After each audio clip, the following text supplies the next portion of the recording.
So an entire hour of Pokemon Pokopia gameplay has just been shared on the latest Nintendo Treehouse Live. It was so cool, and honestly there's so much information taken, I'm not even sure where to begin. I'm not going to show the entire clip because it would just take too long and we would talk way too much, but I am going to go through some of these screenshots and just talk about some of the mechanics we haven't seen, some of the UI, and look at that in closer details, maybe even some Pokemon we haven't seen. So starting with this one here, this is kind of the area we all start with. So I don't think the islands are kind of randomly generated, because it seems the starting area, at least where the Pokemon Center is and some of these starting Pokemon, is all the same. So this was just kind of a bit of a glimpse at that, showing off the area we'll all start in. Now jumping down to some UI next, we have seen some UI, but this is an actual habitat, a pretty flower bed, and basically it just shows 4 flowers connecting will create a habitat of wildflowers and will attract various Pokemon. We also saw some common Pokemon and some rare Pokemon will spawn here. We don't know what ones they are yet, but it gives you an idea. Around the edge there are 6 Pokemon that will spawn on this specific habitat. Interestingly, it doesn't have to be connecting in a 4, because this was also the habitat there, so 4 pieces of grass connecting in some way, not necessarily a square, creating a habitat. So just something I wanted to put out there, because you might think there's a square habitat and it has to be a square. It actually doesn't. As long as they're connecting in some way, it will create the habitat.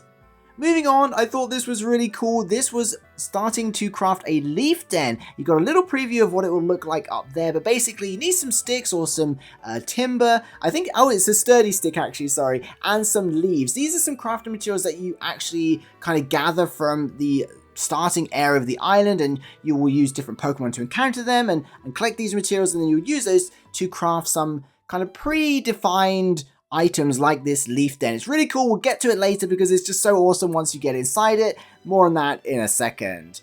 Here we have the Pokedex. So this is kind of the first glimpse at the Pokedex in a nice clear screenshot. And basically it just, as you see a Pokemon, whether you've interacted with it, you kind of found a trace of it and not necessarily spoken to it, it will appear in the Pokedex. So there will be a shadow of a Hitmonchan there if you kind of found the trace of that Pokemon and not necessarily built the habitat, and then it will appear like the rest of the Pokemon here once you have actually created a relationship with them, you've started a friendship, you've used them, learned their abilities, things like that will appear in the Pokedex. Really cool, awesome way to kind of basically track the Pokemon you have encountered. Here is a Habitat Dex, which is basically the same as a Pokédex, but it's a way to track all the habitats you've built. And honestly, if there's I don't know how many there's going to be, but just imagine there's one for, say, 5 Pokemon. There's going to be like 60 different habitats that we're going to have to find, and they'll probably even add more later down the line. But here we have the grass one, the one next to the tree, one next to a rock, the flower one we talked about at the start, and then the one there, the exercise resting spot, which will attract the Hitmonchan. So very cool to see all these different habitats.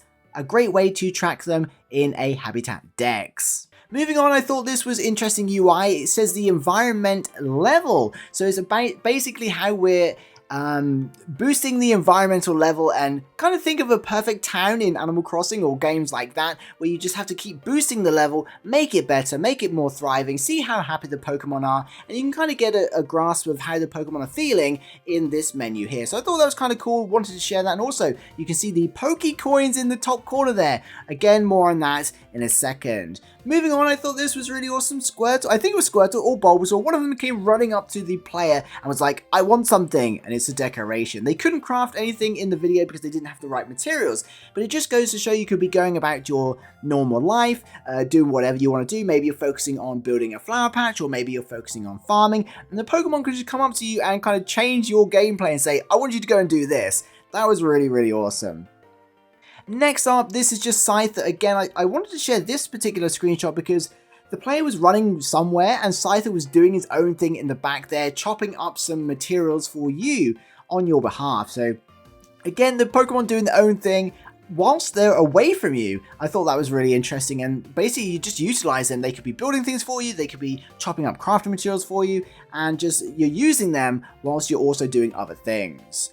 Next up, here is a big one. They were actually able to craft a storage box as an item, and then use that next to the crafting bench to store other items. And it looks like you can do multiple storage boxes as well, so you can have one for just rocks if you wanted to just farm a bunch of rocks, or you could use one just for furniture, things like that. It's going to be great for just storing things that you're not actually using for decorating, or things you're not using at that moment in the game. Here we have finally encountered the Hitmonchan. You've become friends with Hitmonchan, and this is just gonna... I wanted to share this screenshot basically because it was a demonstration of how a habitat was formed. So they go on to do other stuff later in the game, breaking rocks and things in the demo. So if you've watched the Treehouse live, you know exactly what I'm talking about. But I wanted to share this because it was just demonstrating actually being friends with a Pokemon you kind of found a trace of, build the habitat, and then encountered them, became friends with them straight away. Here we have the Ditto player mid-laying a tile on the path. So this is kind of cool. I think they picked up some items here and then they decided to repair the path. You could do whatever you want, of course, but I thought this was quite interesting because it just goes to show you could get super distracted from the game and go about doing one thing and then change your mind because you want to go and do that. And it will be a whole thing, but I thought that was really cool, laying some actual pathway there. Here we go again with Hitmonchan actually digging down, using his Rock Smash ability to get rid of the path that we laid and just dig out some blocks there. Thought that was pretty cool, wanted to share.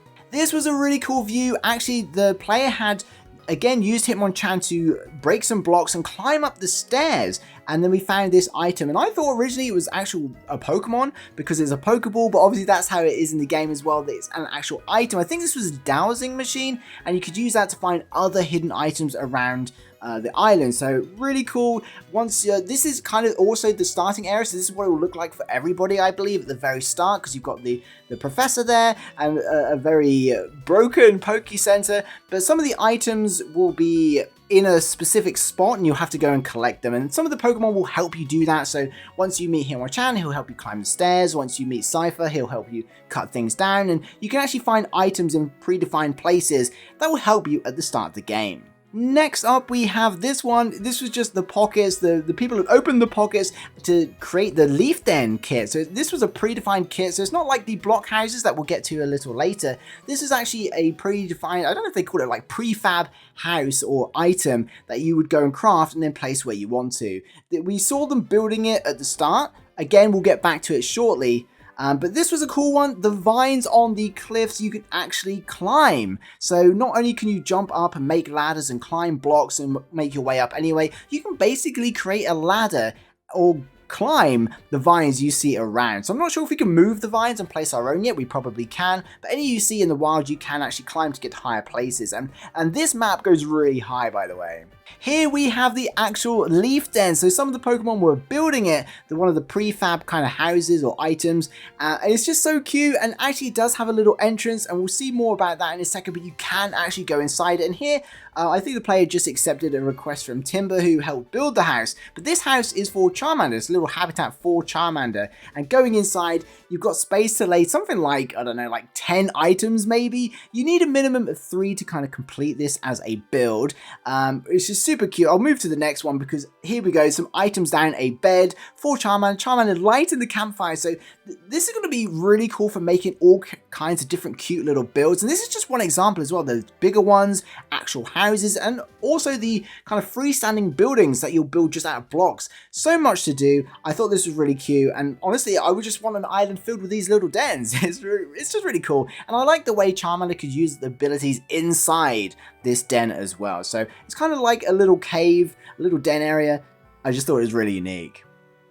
And moving on to the second half, this was like half an hour in at this point, so there's a lot we haven't gone over, but most of it, to be honest, we have seen in previews, and we kind of gathered just from learning about the game. So I wanted to share the unique things that we haven't necessarily seen, and this was an area they made specifically for the demonstration. So this might not look like our game, so the first half of this video that we went over kind of will look like the start of our games. This here, this from now on, and the rest of this video is a developed town that I think is Nintendo's town, to be honest, and the town they use for Treehouse Live. But here we've got an example of multiplayer and just 4 Ditto characters doing game share, so they're on their own consoles, but on player 1's island.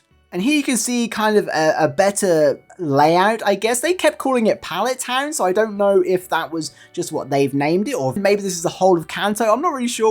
We will find out. But this was a good example of them just changing up their appearance. So Ditto can change the appearance on the fly, even if people are also in your town, which is pretty cool. You go up to a mirror item and Ditto will transform into whatever color combination of clothing and stuff that you want to do. I thought it was cool that you could do that while still in multiplayer.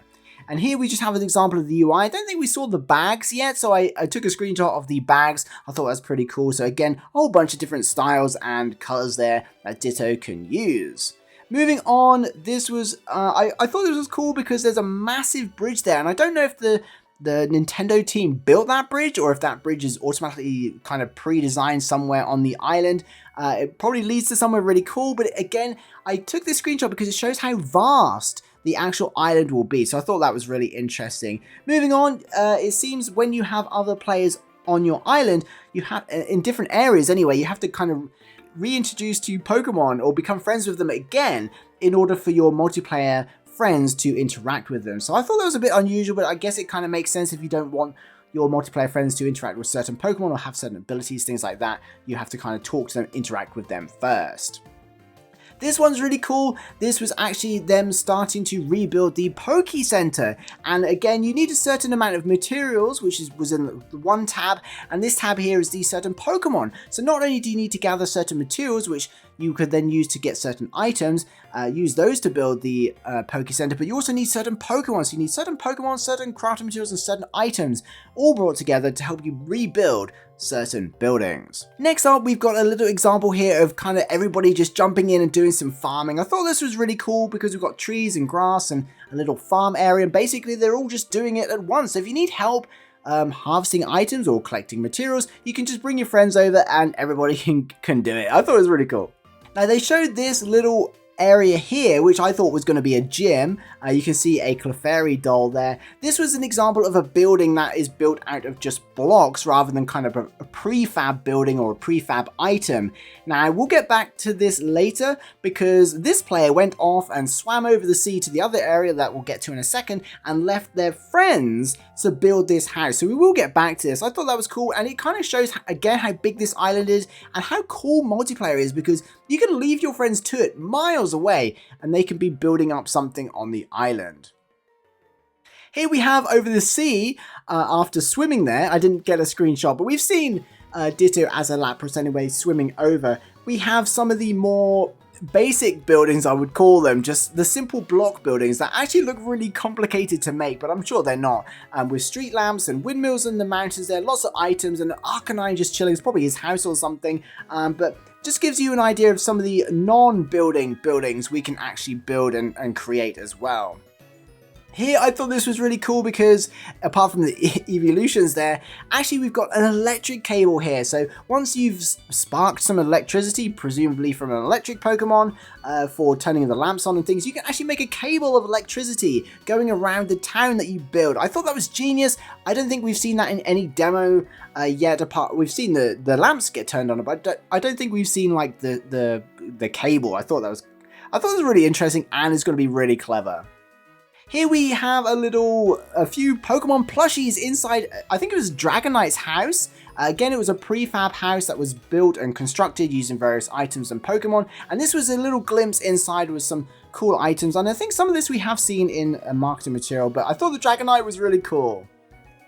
Now this was interesting. This was kind of the emotion wheel. We've got the like celebrate, cry, shocked, and actually there's a whole bunch you can assign to that wheel if you wanted. There's going to be loads we can unlock. And even on this one, here, we even have a bunch of text that you can also use to communicate with friends in-game, kind of default sayings if you haven't got like any way of chatting with them and you're playing with them online and stuff like that. So we haven't seen this UI yet. I thought that was really cool just to share. Here was an incredible view. Over that sea there is where the house, what I thought was a gym with the Clefairy doll, is in it on the beach there. And this was on the other side of the river, or the sea, and basically you just fly over as a Dragonite. You can swim across or fly back over. This was obviously set up for the demonstration, but again I'm showing this because not only how beautiful it looks with the scenery in that, but just how vast this actually is.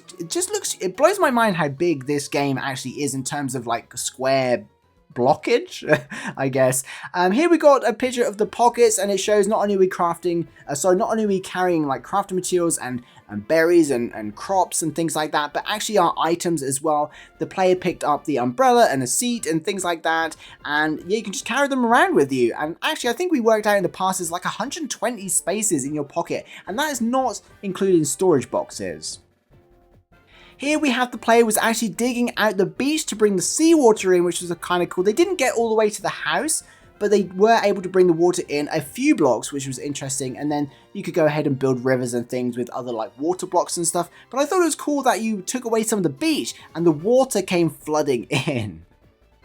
Now this was the house with the Clefairy doll in it. Whilst this player was swimming over and then flying back as Dragon Knight checking out some of the block buildings, the other players were building this. And I'm including this because it's just really cool that it kind of blew my mind of how far away the players were in this massive island. And they were still going about their own thing, and it was all on kind of like game share. So that was just really cool.